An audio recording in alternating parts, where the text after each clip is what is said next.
Imagine running a busy restaurant with 20 tables across 4 areas and no quick way to see which ones are free, occupied, or reserved.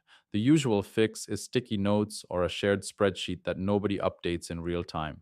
This dashboard solves the problem by placing a live color coded floor plan on a touch screen at the host stand. Each table is shown as a rectangle that turns green when free, red when occupied, and yellow when reserved. A header bar shows the time and a running tally so the host can judge availability at a glance.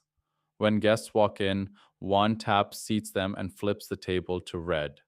Phone reservations are just as fast. Tap, enter the details, and the table turns yellow automatically.